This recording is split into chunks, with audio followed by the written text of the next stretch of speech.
મહાદેવજીના મંદિરે આવી અને શિવ પૂજા કરો છો, પણ શિવ પૂજા નહીં પણ લિંગ પૂજા કરો, ભગવાનના પાર્થેશ્વરની સ્થાપના કરો અને ભગવાનની શિવલિંગની પૂજા કરો એટલે મહાદેવજી પ્રસન્ન થશે અને જે માંગો એ આપશે. એટલે દ્રૌપદીએ તીર્થમાં જઈ એટલે નદીના કિનારે જઈ ઋષિ મુનિઓના કહેવાથી એ ભગવાન મહાદેવજીની જંગલમાં જઈ તીર્થના કિનારે આવી માટી લાવી અને ભગવાન શિવના ઓમકાર નામથી ભગવાન શિવ પરમાત્માનું સ્મરણ કર્યું, શિવની સ્તુતિ કરી અને ભગવાન પરમાત્માની ભક્તિ કરી, ભગવાનના મંત્રો જાપ કર્યા, અનેક પ્રકારના મંત્રો દ્વારા ભગવાનની પૂજા કરી, અનેક દ્રવ્યોથી અનેક રસથી ભગવાન મહાદેવજીની પૂજા કરી. અંતે ભગવાન શિવજી પ્રસન્ન થયા, દ્રૌપદીને કહ્યું માંગી લો. મહાદેવજીએ કહ્યું હે દ્રૌપદી, તારી શિવ પૂજા, તારી લિંગની પૂજા, તારી ભક્તિની પૂજા પરિપૂર્ણ થઈ, માંગો. દ્રૌપદીએ કહ્યું હે પરમાત્મા, મને પતિનું સુખ પ્રાપ્ત થાય, પણ કેવો પતિ મળે? તો કે મારો પતિ ધર્મવાદી હોવો જોઈએ. બીજી વાર ભગવાને પૂછ્યું કેવો પતિ હોવો જોઈએ? બોલે ધનુષધારી હોવો જોઈએ. ત્રીજી વાર પૂછ્યું કેવો પતિ પ્રાપ્ત થાય? બોલે ગદાધારી હોવો જોઈએ. ચોથી વાર પૂછ્યું હવે? બોલે મારો પતિ સત્યવાદી હોવો જોઈએ અને ભૂત ભવિષ્ય અને વર્તમાન જાણવા વાળો હોવો જોઈએ. એટલા વરદાન આને માંગ્યો. આમ તો એક પુરુષમાં એક જ ખાસિયત હોય, ધર્મવાદી હોય એ સત્યવાદી ન હોય. ચાલો માની લો ધર્મવાદી હોય સત્યવાદી હોય. ત્રીજું ગદાધારી હોય તો ધનુષધારી ન હોય. હાલો ગદાધારી હોય ને ધર્મવાદી હોય, ધનુષધારી હોય, ઈ પાછો ભૂત ભવિષ્ય વર્તમાન જાણતો ન હોવો. કાલનું જાણી માણસ કોઈ દી આજ પાપ કરે? આપણને કાલની ખબર નથી એટલા માટે જ આપણા હાથે આજ પાપ થાય છે. કાલની ખબર હોય તો જીવનમાં કોઈ દિવસ આપણે પાપ કરીએ છીએ. હું ને તમે પાપ અને અધર્મ કરીએ એનું કારણ આપણને કાલની ખબર છે. જ્યારે કાલની ખબર પડે કે કાલ આ કરવાનું તે કરવાનું તો પછી જીવનમાં પાપ થાય છે. પાપો પાપમ મુક્ત્યાના કર્મ દોષમ. અરે પાપો પાપ મુક્ત્યાના પાપસ્ય રહિતમ કર્મ દોષમ મુક્તિમય.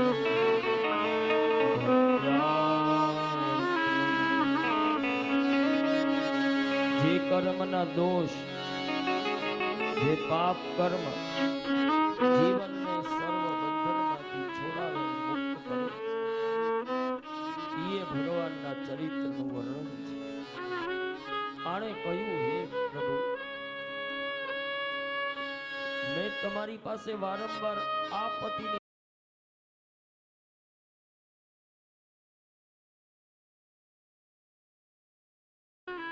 પાર્થેશ્વર દ્વારા મુક્તિ છે. એટલે દ્રૌપદીએ ભગવાનની પાર્થેશ્વર ભગવાનની પૂજા કરી. ત્યારબાદ જે ભક્તોએ જે ઋષિ મુનિઓ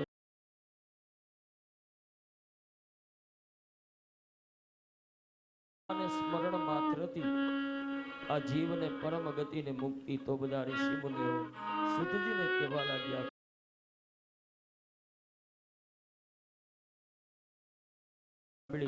એમાં ભગવાનના પાર્થેશ્વર ભગવાનનો મહિમા સાંભળ્યો. શું ભગવાનના પાર્થેશ્વર ભગવાનનો મહિમા? જે મનુષ્ય પાર્થેશ્વર ભગવાનની પૂજાનો, ભગવાનના શિવલિંગની, ભગવાનની કથાનો મહિમા સાંભળે, તો જે મનુષ્ય ભગવાનની આ પાર્થેશ્વરનો મહિમા આ પુરુષોત્તમ માસ કે શ્રાવણ માસમાં એ ભગવાનનો મહિમા શ્રવણ કરે છે, સર્વ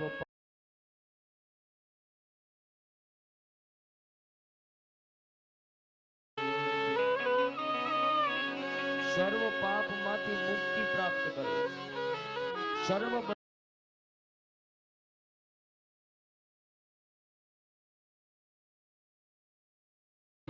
એ અપાવે એ ભગવાનની પાર્થેશ્વરની પૂજા, એ ભગવાન પરમાત્માની નળ અને દમયંતીએ પણ ભગવાનની કથા કરી છે. આ મહાદેવજીની પાર્થેશ્વર ભગવાનની સ્થાપના અને પૂજા કરી. આજે દમયંતી નળ પૂર્વ જન્મમાં ભીલ છે. ભગવાન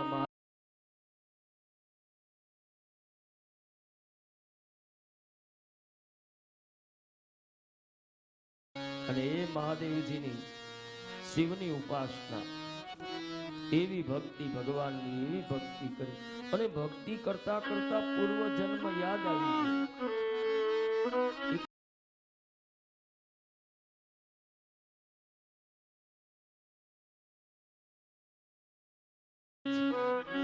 પણ એકવાર સમાધિ ભગવાનમાં લાગે ત્યારે આપણા શાસ્ત્રોમાં ત્રિપાદિત શિવ સમાધિ છે. સમાધિના પ્રકારો ઘણા બધા છે, પણ શિવ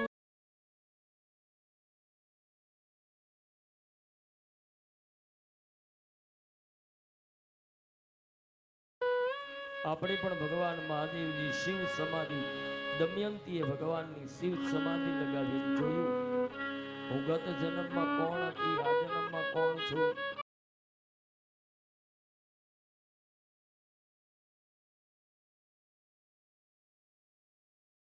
મૃત્યુનો અને ભગવાન પરમાત્માની સેવા ભક્તિને પૂછે.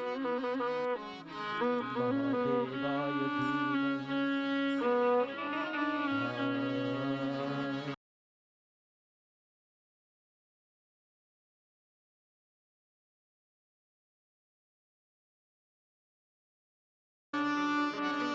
નંદિકેશ્વરની સ્થાપનાનું પણ વર્ણન છે.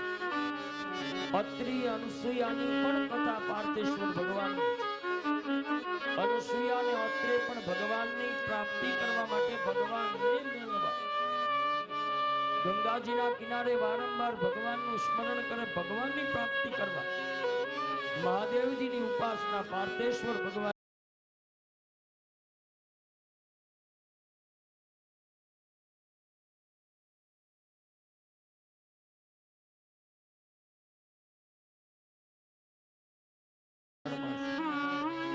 પતિવ્રતા સ્ત્રીનો નિયમ શું એ ભગવાનની કથામાં બતાવેલું છે. ગૃહસ્થાશ્રમમાં રહી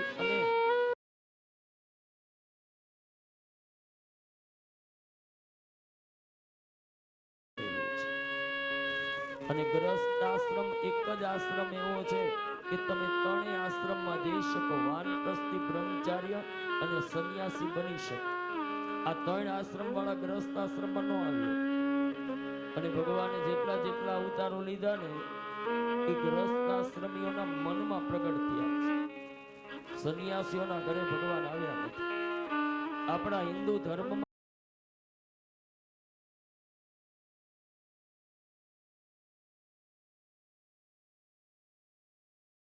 બ્રહ્મચર્ય અને સંન્યાસ, તો આ ચારે આશ્રમમાં શ્રેષ્ઠમાં શ્રેષ્ઠ આપણે જેમાં રહીએ છીએ એ આશ્રમ ગૃહસ્થાશ્રમ. અને ગ્રહ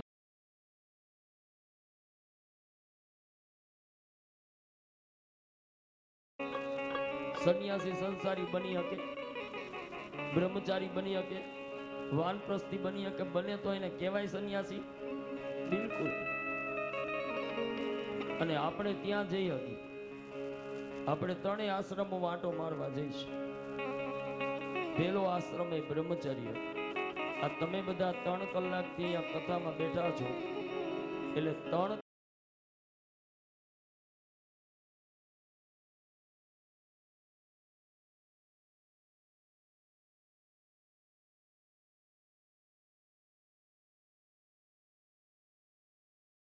કરવા વાળો પુરુષ, બ્રહ્મનું સ્મરણ કરવા વાળો પુરુષ અને બ્રહ્મની જ વાતો જીવનમાં કરવા વાળો પુરુષ બ્રહ્મચારી કહેવાય.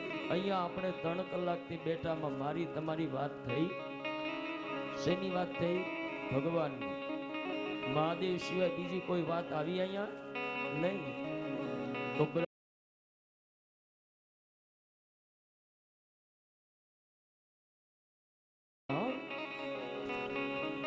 બ્રહ્મચારી બ્રહ્મચારી એટલે વિવાહ ન થયા હોય એને બ્રહ્મચારી ન કહેવાય.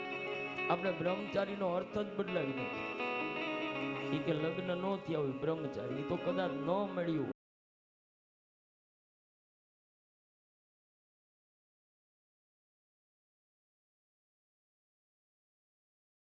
સ્ત્રીના હાથનું જમવાનું નહીં, સ્ત્રીના હાથે કપડા ધોયેલા પહેરવાના નહીં. હા, સંસારીઓ હોય એના ઘરમાં રહેવાનું નહીં રાત. બ્રહ્મચારી ના આવા નિયમ છે. ખાલી લગ્ન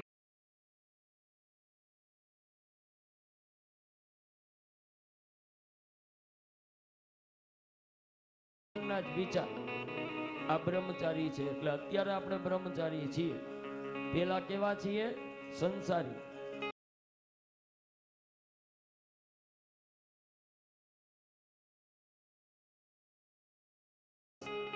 વાનપ્રસ્થનો નિયમ શું? એનો સિદ્ધાંત શું? તો કે ઘરનો ત્યાગ કરી જંગલમાં જઈને ભજન કરવા. આને વાનપ્રસ્થી કહેવાય.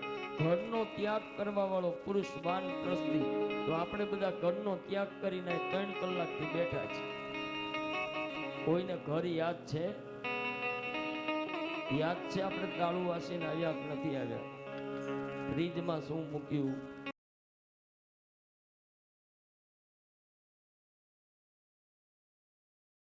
ઘરને ત્યાગ કર્યો એટલે કરી દીધું.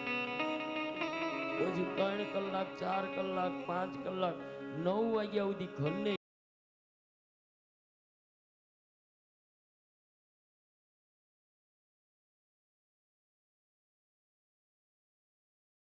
આપી છે. આવું હોય તો આવે, એની વળી ચિંતા લઈને દઈએ. વાનપ્રસ્થ ઘરનો આપણે ત્યાગ કરીને આવીને બેસી ગયા છે.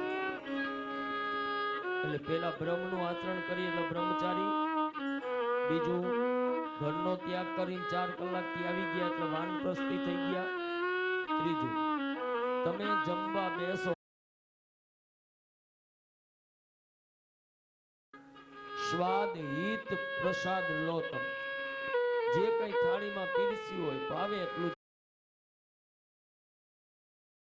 એવું છે. એની સંન્યાસીનો સિદ્ધાંત શું? સંન્યાસીનો સિદ્ધાંત કે ગમે જમવાનું હોય બોલ્યા વગર આંખું બંધ કરીને જમી લેવું. આ સંન્યાસીનો સિદ્ધાંત છે. એટલે આપણે જમવા માટે બેસો ત્યારે જે કઈ જમવાનું બનાવ્યું હોય એ આંખ બંધ કરીને જમી લેવું. એટલે સંન્યાસી બની ગયા. પેલા બ્રહ્મનું આચરણ કર્યું એટલે બ્રહ્મચારી.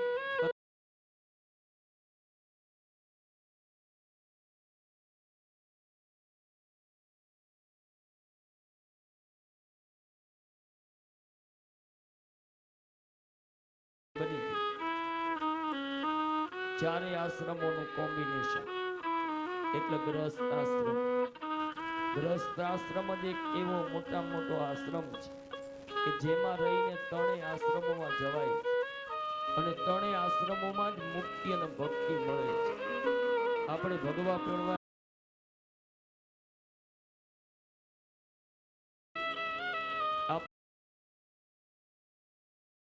બસ સવારે 10 મિનિટ બ્રહ્મનું બેસો ત્યારે રંગ રૂપ ને સ્વાદનો ત્યાગ કરો એટલે સંન્યાસી બની ગયા. પછી ટિફિન લઈને ધંધે ગયા એટલે વાનપ્રસ્થી. ઘરે આવ્યા, પરિવાર હારે આનંદ કર્યો.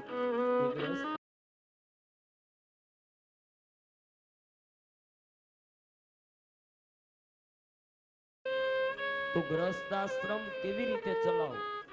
ગ્રહસ્થાશ્રમના નિયમો શું છે? ગ્રહસ્થાશ્રમમાં રહીને 3 આશ્રમોનું સિંચન કેમ કરવું? ગ્રહસ્થાશ્રમીને જ મુક્તિ મળે. શાસ્ત્ર કહે છે ગ્રહસ્થાશ્રમી એટલે પરણેલાને જ મોક્ષ મળે. પરણ્યા ન હોય ત્યાં સુધી મોક્ષ ન મળે. એટલા માટે કોઈ લગ્ન વિયોગે મૃત્યુ પામે તો આપણે નથી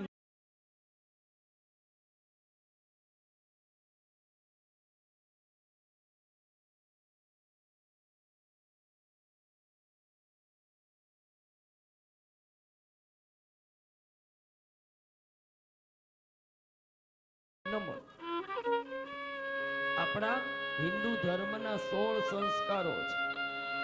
એ 16 સંસ્કારમાંનો એક આ સંસ્કાર છે ગ્રહસ્થાશ્રમ લગ્ન સંસ્કાર. જ્યાં સુધી આ જીવ એમાં જોડાય નહીં ત્યાં સુધી મુક્તિ ન મળે. એટલે કુંવારા મૃત્યુ પામ્યા હોય એની પાછળ આપણે નીલ પરણાવવાની વિધિ કરતા હોય. હવે જઈએ ગ્રસ્ત આશ્રમમાં. ગ્રસ્ત આશ્રમમાં રહીને મુક્તિ મેળવવા માટેના ઉપાય કયા છે? સંસારમાં રહીને પણ મુક્તિ મેળવી શકાય. તમે કોઈ વાર ગંગા સતી પાનબાઈ કૌળ સંઘનું જીવન ચરિત્ર વાંચો. આ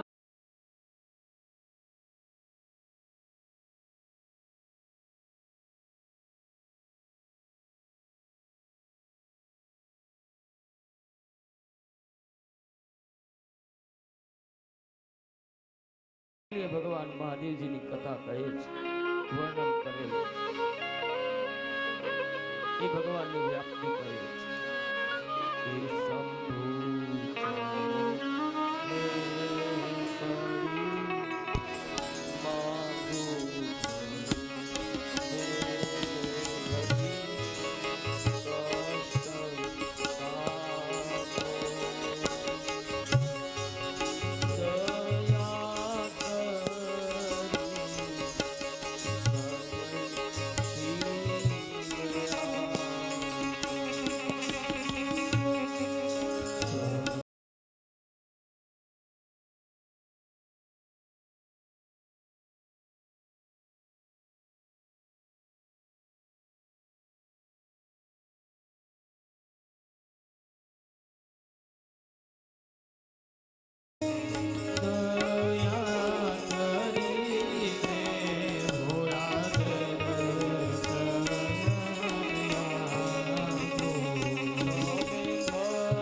ઉતરે અનસુયા.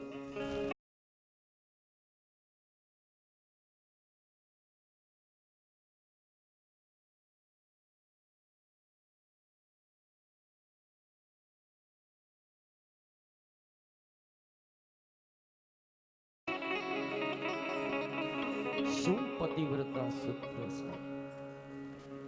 પતિના ડગલે ને પગલે ચાલવું. આપણે તો બધા વિવાહ કરેલા છે એટલે બધાને નિયમો ખબર હોય.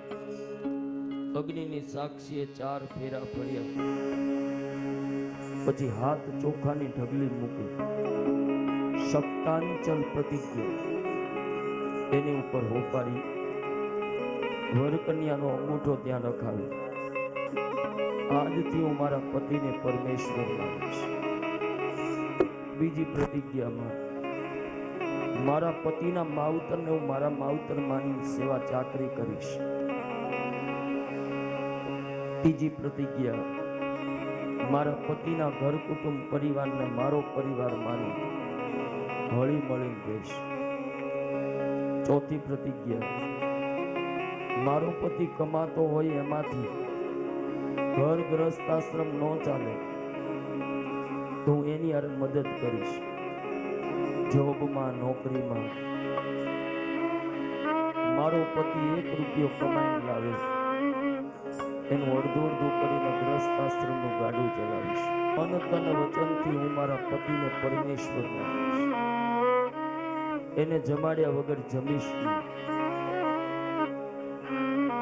આ હાથ પકડી. તમે તો બધા એનો નિયમ પાળતા હોય. રોજ હવારમાં પોરમાં ઘરવાળાનો પગ ધોતા હોય, પગે લાગતા હોય, આરતી ઉતારતા હોય. દરેક માતાઓ બહેનોની ઈચ્છા હોય કે મારા પતિને માન સન્માન મળે, એની પ્રતિષ્ઠા વધે, એના ધંધામાં લાભ થાય, એનું સ્વાસ્થ્ય સારું રહે. બહેનોની આવી ઈચ્છા હોય કે મારો ઘરવાળો આગળ તરક્કી કરે, એને બધા કાર્યોમાં પ્રમોશન મળે, સૌથી પહેલા સમાજમાં આગળ નીકળે. તો એના માટે માતાઓ બહેનોએ શું કરવું જોઈએ એ અનુસૂયાની કથા બતાવેલી છે. સંસારમાં રહી અને સંન્યાસીનો જીવન એવી રીતે એનું લાલન પાલન કરવું એ આ ભગવાનની કથા બતાવેલી છે. હે પતિ પરમેશ્વર, નથી આપણે સોમવાર રહે, સાંકળિયા સોમવાર કરે, ભાખરિયા સોમવાર કરે, ભાખરી ખાઈને આખો દીમાં 1 ભાખરી ખાવ, પછી આવા વડ સાવિત્રીની પૂનમ કરે. જેઠ મહિનામાં આવે ને, આમાં નહીં, વાયલા એ વડદાદાની પૂજા કરે. કેટલા બધા તપ કર્યા, ભક્તિ કરી, પુણ્ય કરી. સ્ત્રીઓ પતિની પ્રાપ્તિ માટે કેટલા વ્રતો બતાવ્યા છે. પુરુષોના કેટલા વ્રત કહો છો એ તો જ્યોતિષમાં બતાવે. તમારે મંગળની તકલીફ છે કે મંગળવાર રહેજો અને મંગળની વીંટી ફેરજો. પુરુષો કોઈ વ્રત કરે હારી પત્ની માટે? માતાઓ બહેનો કેટલા વ્રત કરે? જયા પાર્વતીનું વ્રત કરે, ગૌરીમાનું વ્રત કરે, કડકડતી ઠંડીમાં નદીમાં નાવા જાય. એ પરણ્યા પહેલા જ કરે, પછી કઈ નહીં. પછી કઈ કરે, પછી ઈ કરે. આજ હું રસોઈ બનાવી દઉં તો હાલે, કાંઈ વાંધો નહીં. આજ તમે આ કરો છો, પણ આનું નામ જ સંસાર છે. તો અહીંયા અનસૂયાનું જીવન ચરિત્ર ગ્રસ્તાશ્રમમાં બતાવ્યું છે. ગ્રસ્તાશ્રમમાં રહીને મુક્તિ કેવી રીતે પ્રાપ્ત કરવી. પતિ એ જ પરમેશ્વર, એ સિવાય બીજા પરપુરુષનું મોઢું જોવાનું નહીં. બધા સપનામાં જોવે કોઈ પુરુષ દેખાય તો એના જેવડો હોય તો ભાઈ માન, મોટા હોય તો પતિ અને પિતા, નાના હોય તો બાળક.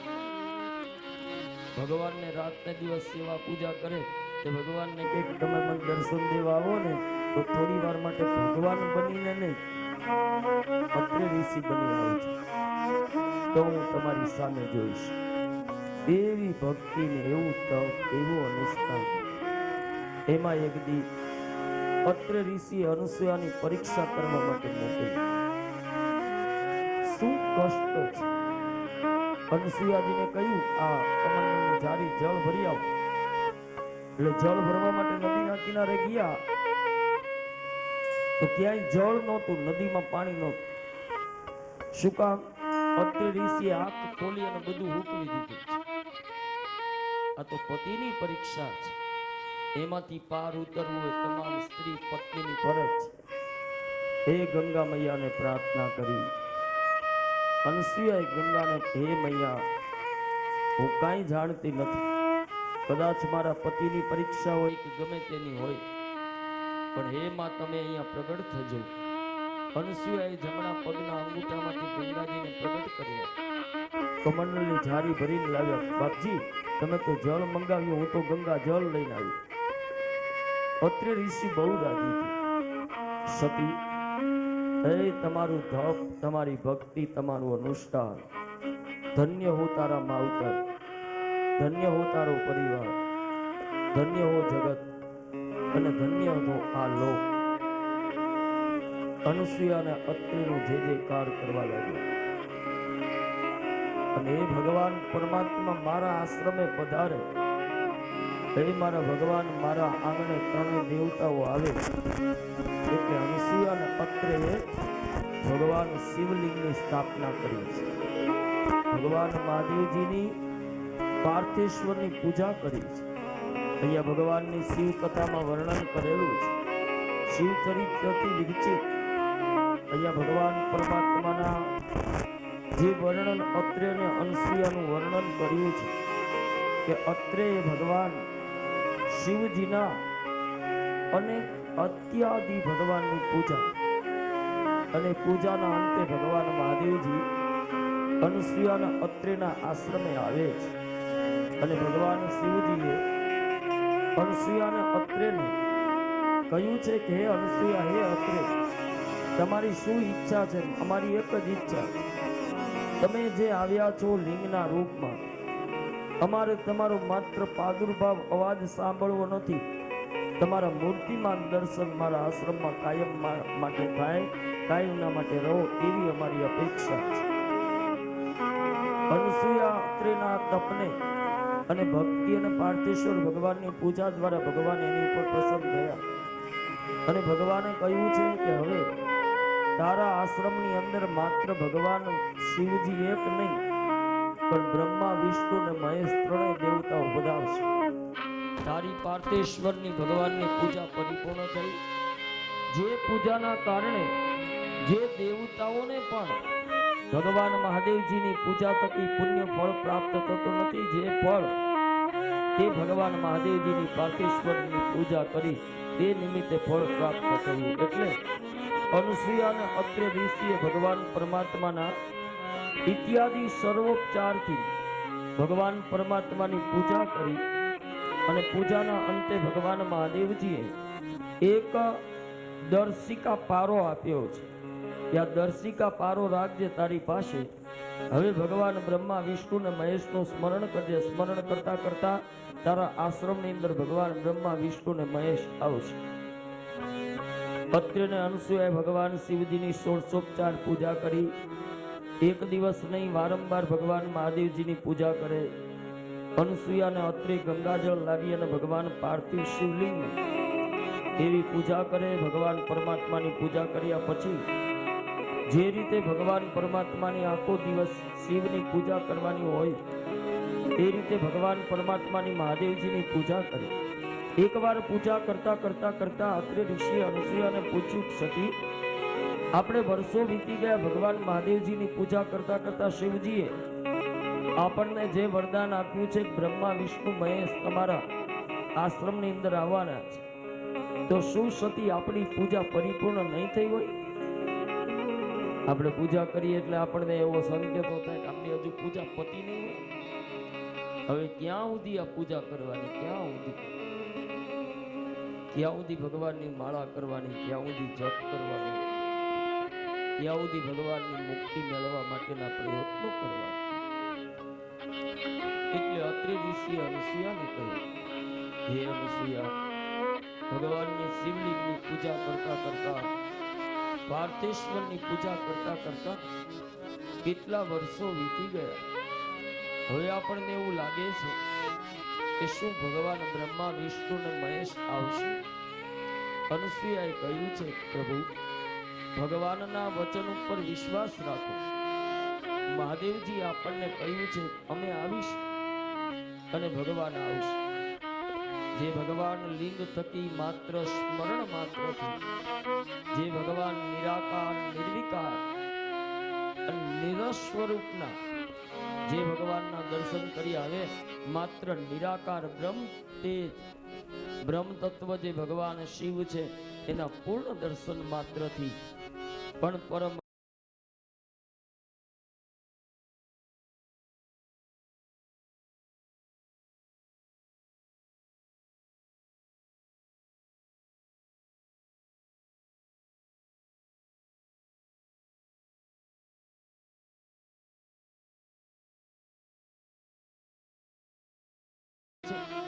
ના, ભગવાનની ભક્તિમાં કોઈ દિવસ જીવ થાકતો નથી. સંસાર મને તમને થકવે છે. ભગવાનની ભક્તિમાં કોઈ થાક્યું માની નહીં. એનો અનુભવ આપણને થયો હોય. જુનાગઢ ઉપર ચડીએ તો થાક નહીં લાગે, પછી ત્યાંથી હેઠે ઉતરીને આવી ઘરે એટલે 2 દી પછી થાકી જાય. એવા પગ દુખે, કોઈ દબાવી દે. ઉપર ગયા તો થાક ન લાગ્યો, નીચે આવ્યા થાક લાગ્યો. મતલબ કારણ કે જીવ પરમાત્મા પાસે જાય ત્યારે થાક નથી લાગતો. મોહ માયામાં આવે એટલે થાકી જાય. પરમાત્મા સુધી પહોંચવા વાળો જીવ કોઈ દિવસ થાકે નહીં. પરમાત્માથી વિખોટો પડવા વાળો જીવ સંસારમાં થાકે છે. એવી ભગવાન પરમાત્માની મુક્તિનું વર્ણન કરેલું છે. દેવ અને વેદ શાસ્ત્ર પુરાણોમાં વર્ણિત છે. એટલે અનસુયાએ કહ્યું, બાપજી થાકી ગયા? અરે હોય, મહાદેવજીના કાર્યમાં કોઈ દિવસ કોઈ થાકે? ભગવાનની ભક્તિ કરવા વાળો જીવાત્મા કોઈ દિવસ થાકે જ નહીં.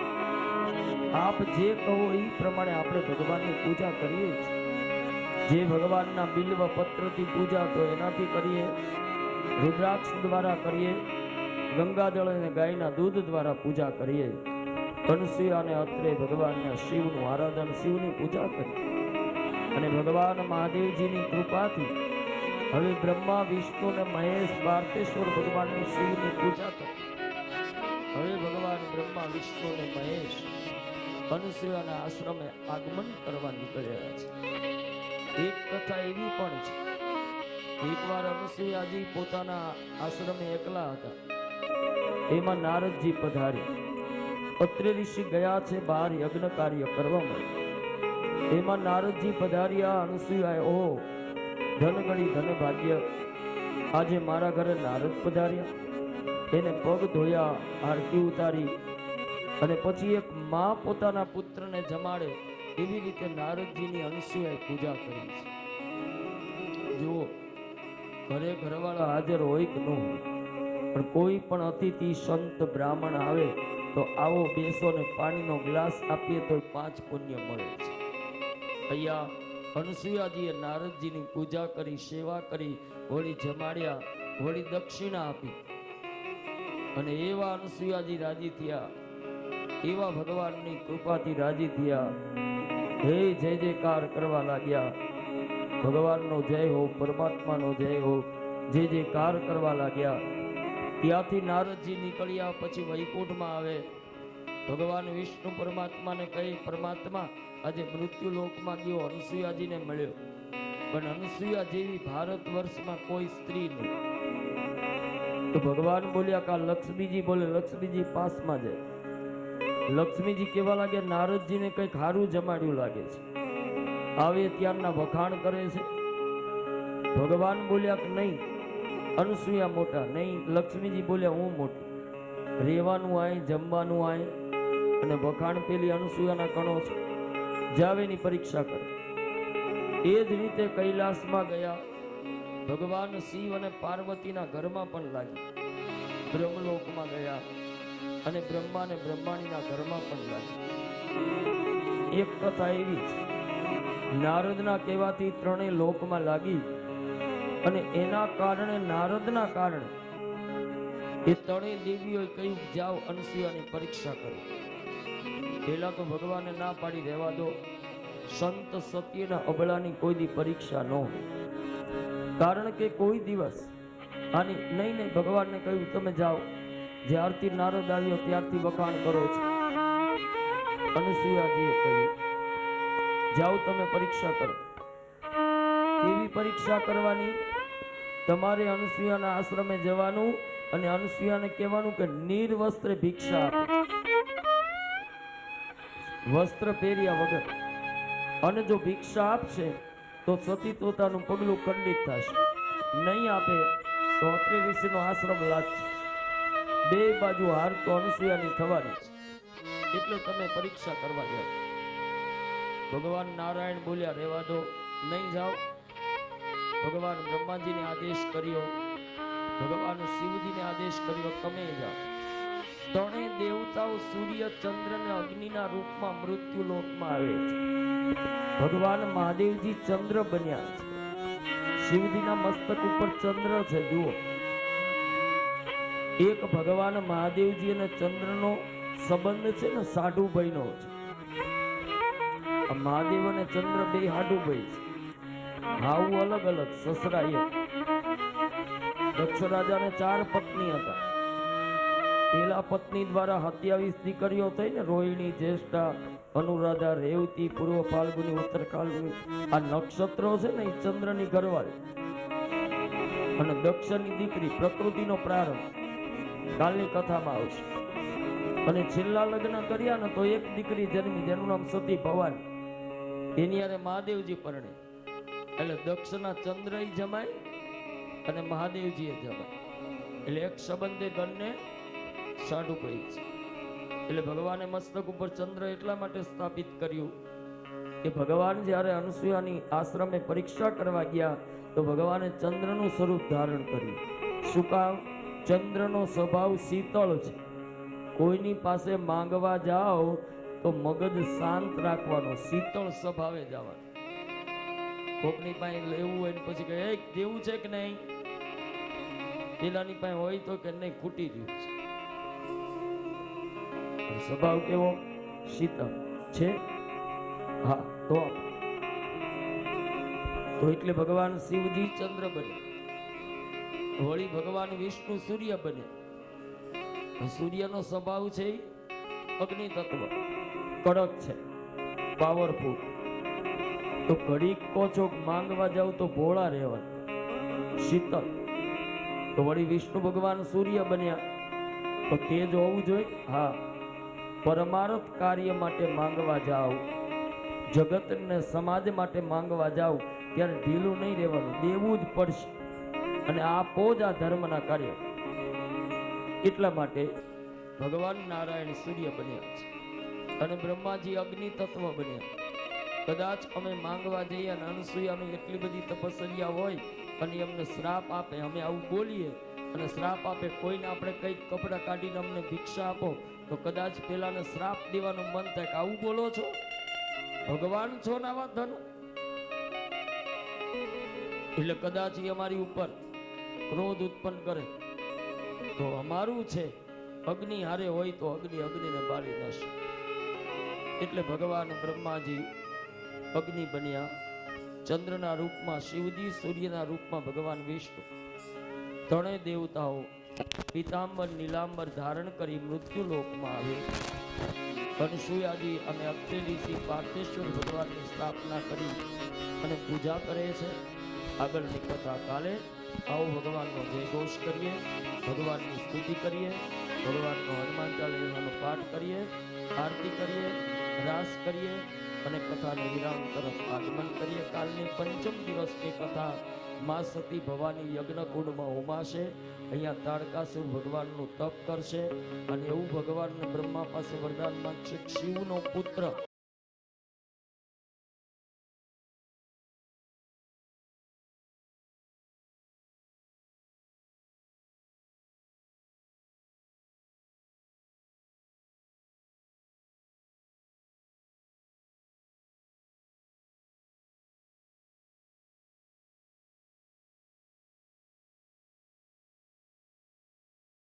આપણે અમુક માણસોને કઈ આ ઘોરી જેવો છે, નાય નહીં, ધોવે નહીં, ચા ન પીવે, માથું ઓળે નહીં, મેલા ઘાણા કપડા પહેરે, એને અઘોરી નથી કેતા, અઘોરી જેવો.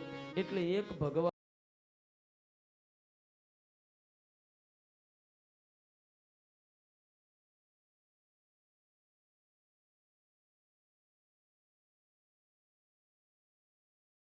રાંધેલું જમ એ કાળા કપડાઓ પહેરી અને જગતને ઉપદેશ, ભક્તિ, મુક્તિ આપવા માટે નીકળી. શિવ સંપ્રદાયક છે એટલે ભગવાન શિવનો એક સંપ્રદાય અઘોર સંપ્રદાય, અને મહાદેવજીનું એક નામ છે અઘોર. અઘોર ભગવાન પરમાત્માનું નામ છે. જ્યારે જાણ્યું કે સતી ભવાની યજ્ઞકુંડમાં ઉમાઈ ગયા, હવે આ સતી વગરનું આ જીવન કેવી રીતે જીવવું,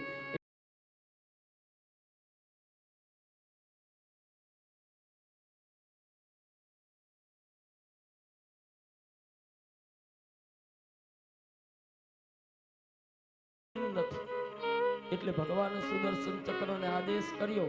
એટલે ભગવાને હાથમાં સતી ભવાનીનું શરીર પકડ્યું, એના ટુકડાઓ કરી નાખ્યા. એ એક નહીં 52 ટુકડાઓ. જ્યાં જ્યાં ટુકડો પડ્યો ત્યાં શક્તિપીઠનું સર્જન થયું. કોઈ જગ્યાએ હાથ પડ્યો, કોઈ જગ્યાએ પગ પડ્યો, કોઈ જગ્યાએ માથું પડ્યું અને કોઈ જગ્યાએ યોની પડી. આસામની અંદર કામાખ્યા, ગુવાહાટી, ત્યાં માની યોની પડી, ત્યાં યોની પૂજા થાય છે. હાલમાં પણ વૈશાખ મહિનામાં 7 દિવસ મંદિર બંધ રહે અને પછી માતાજીને અનેક પ્રકારના શણગારો સજાવવામાં આવે અને 7 દી પછી મંદિર ખુલે ને એટલે પછી જોવે ને તો જે સાડી પહેરાવી હોય ને એ લાલ ઘૂમ થઈ ગઈ. વૈજ્ઞાનિકો પણ જઈ આવ્યા કે પથ્થરમાં એવો કયો પાવર છે કે એમાંથી લોહી નીકળે છે. એ હાલમાં કળિયુગમાં માં ભગવતીનું સ્વરૂપ ત્યાં છે, યોની રૂપી. આવી 52 શક્તિપીઠનું વર્ણન અહીંયા બતાવ્યું છે. એટલે માં ભગવતી યજ્ઞકુંડમાં ઉમાયા.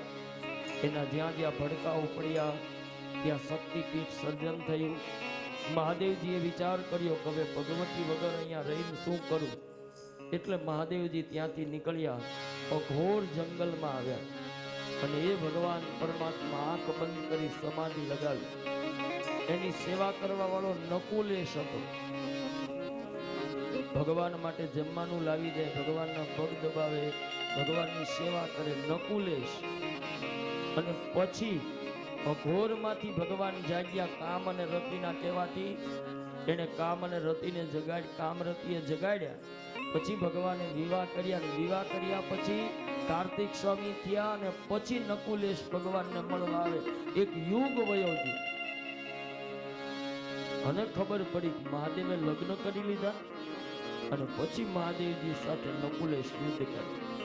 એવી કથા કઈ છે. આવો અત્યારે 4થા દિવસની કથાને વિરામ આપીએ. ફરી ભગવાન પરમાત્માની કાલે બપોરે 3 વાગે કથા શ્રવણ કરવા માટે આવીશું. એ પેલા ભગવાનનો જય ઘોષ કરીએ. બોલીએ પાર્થેશ્વર મહાદેવ, સોમનાથ મહાદેવ, કાશી વિશ્વનાથ મહાદેવ, દ્વાદશ જ્યોતિર્લિંગ ભગવાન, સદગુરુ સનાતન ધર્મ કી હરિ ઓમ.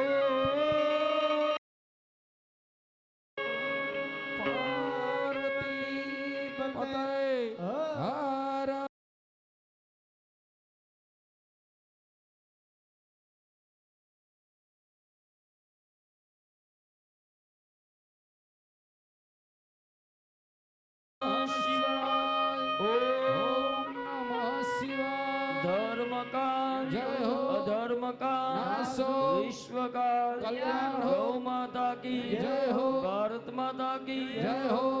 अच्युतम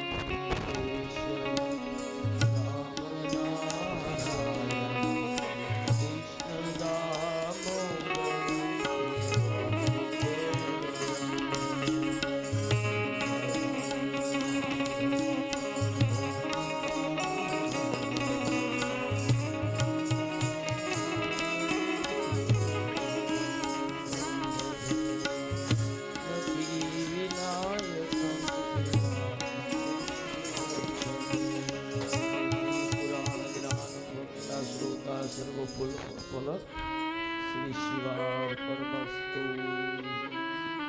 આવો હનુમાન ચાલીસા ભેરવી આપો શુદ્ધ અને પવિત્ર પહેલી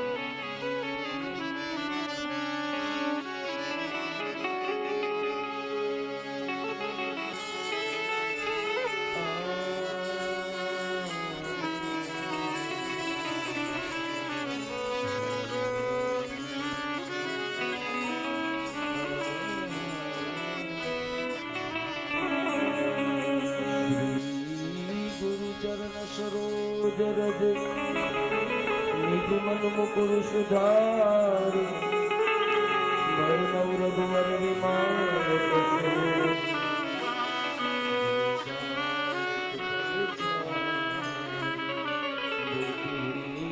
તનુ જાન કે સુમિરો પવન કુમાર બલ બુદ્ધિ વિદ્યા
વૈરાગી ભેરો જેવું જ થાય પણ ભેરો સાતનો છે મધ્યમ ને બનાવી આપણે ગાયો પહેલી કાળીના મધ્યમ ને બનાવી વૈરાગી ભેરો ગાયો મિશ્ર ને પ્યોર પવિત્ર ને શુદ્ધ. આવો ભગવાનને પહેલા આરતી આપો.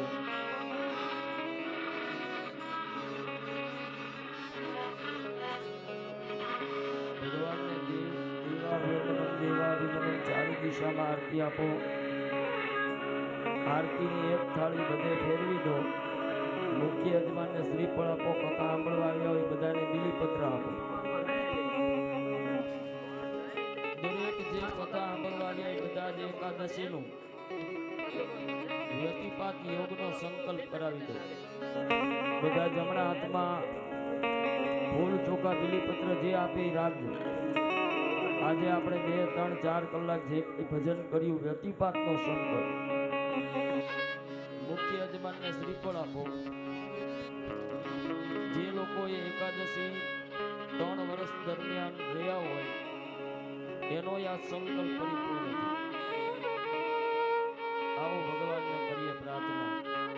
દરેક વ્યક્તિ બીલીપત્ર અને ફૂલ ચોખા રાખીને ઉભા રહી જાય. બહાર વડીલો બેઠા એને પણ અંદર આવવા વિનંતી. એને બધાઈને આજનો સંકલ્પ આખા પરિવારને મૂકવાનો. હગાવાલા સ્નેહીજનો જેટલા લોકો આ કથામાં બેઠા હોય બધાને સંકલ્પ મૂકવાનો. આજે એકાદશીનો વ્યતિપાતનો અને શિવ પુરાણનો સંકલ્પ છે એટલે બધાય આવી જાજો ભાઈ. મહાદેવને પ્રાર્થના કરી અને દ્વારકાધીશને પ્રાર્થના કરી. એકાદશીના ઈષ્ટદેવ ભગવાન વિષ્ણુ આવો.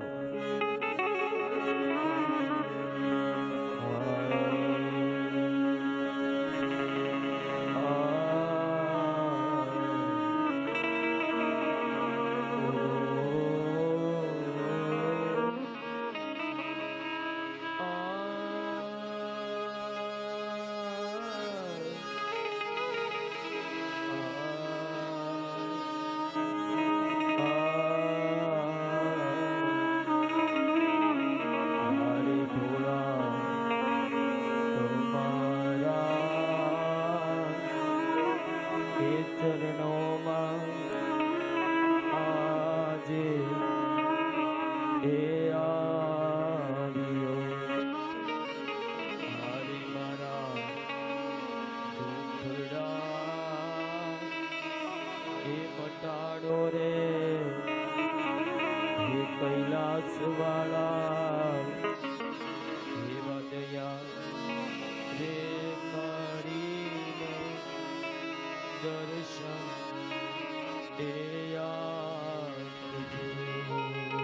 જીવાલા દયા રે હે કરીને દર્શન આપજો.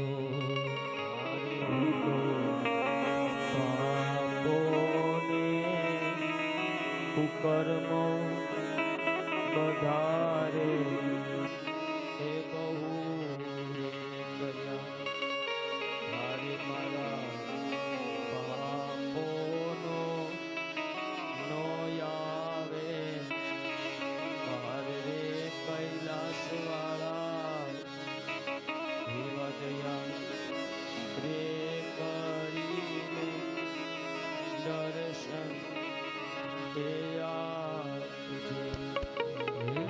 જીવાલા દયા રે હે કરીને દર્શન આપજો.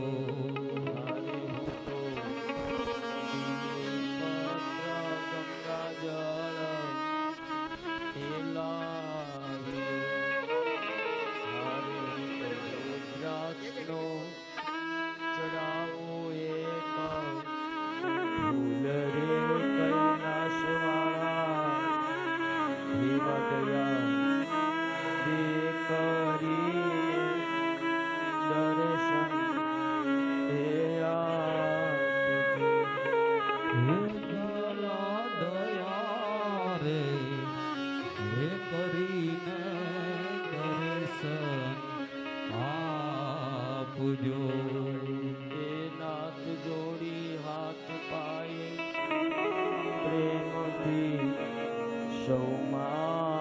માગજો ચરણ મળ્યું સાચું તમારું એ હૃદયથી માંગીએ જે જીવ આવ્યો આપ પાસે ચરણમાં અપનાવજો પરમાત્માએ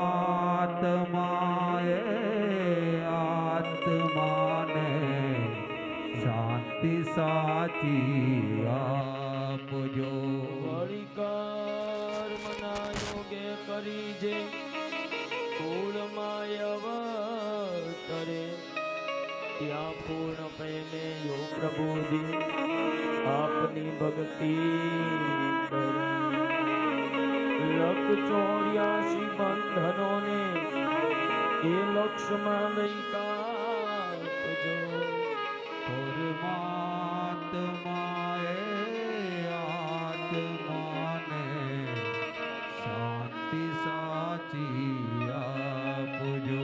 મળે મોક્ષ કે સુખ સ્વર્ગના આશાયુ રે નથી.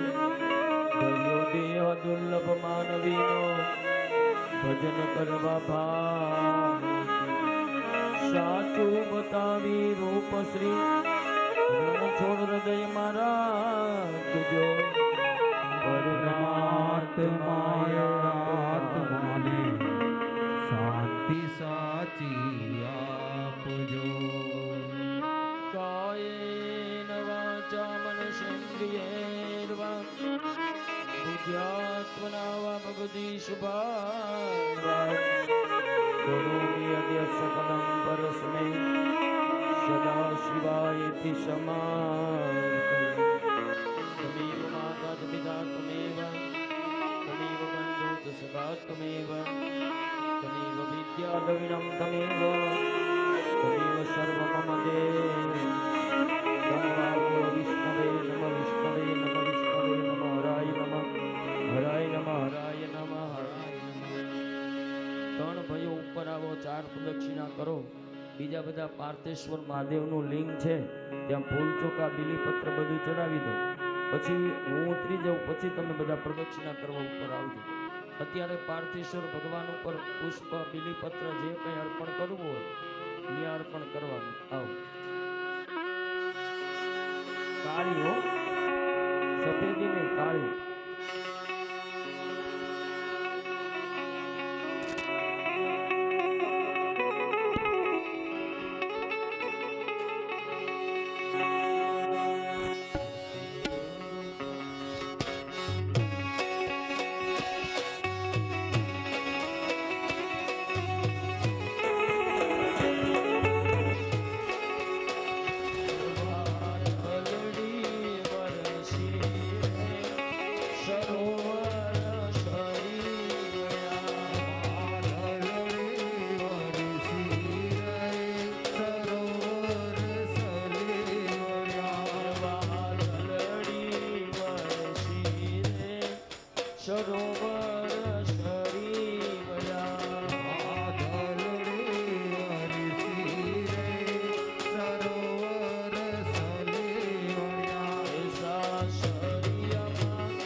મહાદેવ કાશી વિશ્વનાથ મહાદેવ નાગેશ્વર મહાદેવ વૈદ્યનાથ મહાદેવ ઓમકારેશ્વર મહાદેવ કી જય રામેશ્વર મહાદેવ કી જય ભીમાશંકર મહાદેવ કી જય તમકેશ્વર મહાદેવ કી જય नागेश्वर महादेव की जय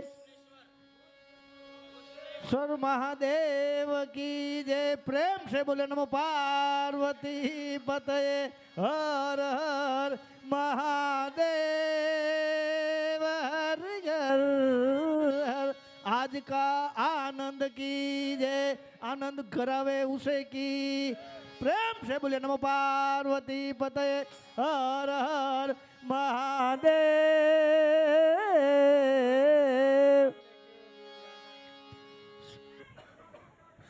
सभी